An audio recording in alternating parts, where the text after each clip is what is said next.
La semana pasada, unas 10.000 personas marcharon en Ontario, Canadá, donde se realizó la asamblea anual del G8 y G20, exigiendo medidas drásticas contra el desempleo causado por la crisis económica mundial que estalló en el 2009. Y es que el G8, que reúne a los 8 países más ricos del mundo, y el G20, que es el G8 más 11 países llamados emergentes, por su crecimiento económico e industrial, no se ponían de acuerdo sobre las estrategias para evitar que una crisis económica vuelva a afectar al mundo, cuando este recién está recuperándose del acontecido el año pasado. Con el lema "Los trabajadores del mundo no causaron la crisis", los manifestantes en las calles de Ontario protestan con justa razón, pues el G8, en vez de poner en su sitio y controlar más a los bancos y empresarios que causaron la crisis, anunció que los objetivos del milenio de las Naciones Unidas no se alcanzarán en el 2015 como se tenía planeado. O sea, dicen que por la crisis, la plata destinada para acabar con la pobreza extrema y el hambre en el mundo, reducir la mortalidad infantil, garantizar el cuidado del medio ambiente y otros de los objetivos del milenio se va a reducir a la mitad. ¿Hasta cuándo se va a permitir que nuestros políticos nos hagan pagar el daño que irresponsables empresarios causaron a la economía mundial? Y como venimos diciendo desde hace tiempo, la neumonía causada por el frío que azota todos los años las zonas altoandinas del país es la principal causa de muerte de muchos niños menores de 5 años en el país. En lo que va del año, solo en la región Puno, 36 niños han muerto por esta enfermedad, siendo Juliaca la provincia con más casos presentados, 20 en total. Aunque la cantidad es menor a la registrada en los primeros meses del año pasado, sigue sin prevenirse eficazmente este problema. Y es que aunque algunas autoridades de salud se justifiquen diciendo que los padres son los responsables de las muertes por no llevar a sus hijos a los centros de salud para recibir medicinas y vacunas oportunamente, la verdad es que muchas madres con sus hijos enfermos tienen que caminar horas o a veces días para llegar al centro de salud más cercano, pues en su comunidad simplemente no hay.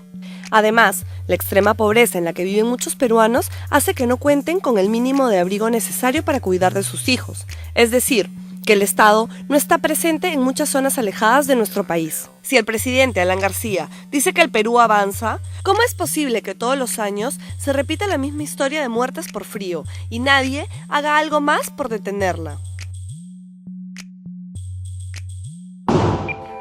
El irresponsable manejo y control de las actividades mineras por parte de muchas empresas y del gobierno ha causado un nuevo desastre ambiental, esta vez en Huancavelica. Y es que el viernes pasado se rompió una represa de la minera Caudalosa Chica y cayeron 500 toneladas métricas de residuos mineros en el río Opamayo de la provincia de Angaraes en dicha región. Es tal el nivel de contaminación en el río que la vida de los pobladores y la actividad agrícola de ellos está amenazada y ya han muerto miles de truchas por este atentado contra la única fuente de agua que tienen. Ante esto, solo el ministro del Ambiente, Antonio Brac, ha dicho que se debe aplicar el Código Penal que señala pena de cárcel por este tipo de daño ambiental para los responsables. Sin embargo, el gobierno no ha hecho más que pedir tímidamente a la minera que se haga cargo del asunto, cuando debería ponerse fuerte para castigarle y exigirle que realice acciones para detener el avance de los residuos que pueden llegar a contaminar otros ríos como el Urubamba en el Cusco, además de cancelarle su permiso para que siga con sus actividades en nuestro país. Ya desde hace años, los pobladores de Angaraes venían advirtiendo sobre el riesgo de la actividad de la minera Caudalosa Chica, pero solo consiguieron que Ocinerming, entidad que se encarga de vigilar las actividades mineras, le ponga una multa. Una vez más, la convenida pasividad del gobierno y la ambición egoísta de las mineras que explotan sin cuidado los recursos naturales causan un daño ecológico difícil de solucionar.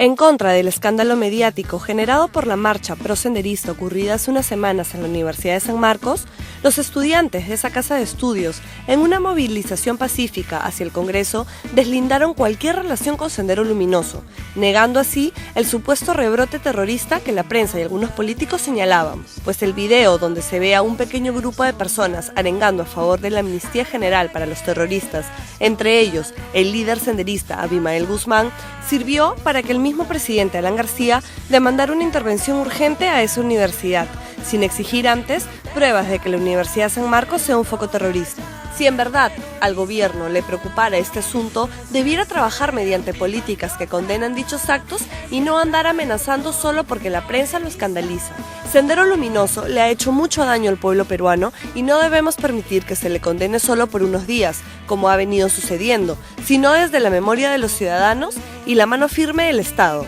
Este tema ha vuelto los ojos sobre la situación de abandono en que está la Universidad Pública Peruana. Napa te está preparando un reportaje sobre este tema.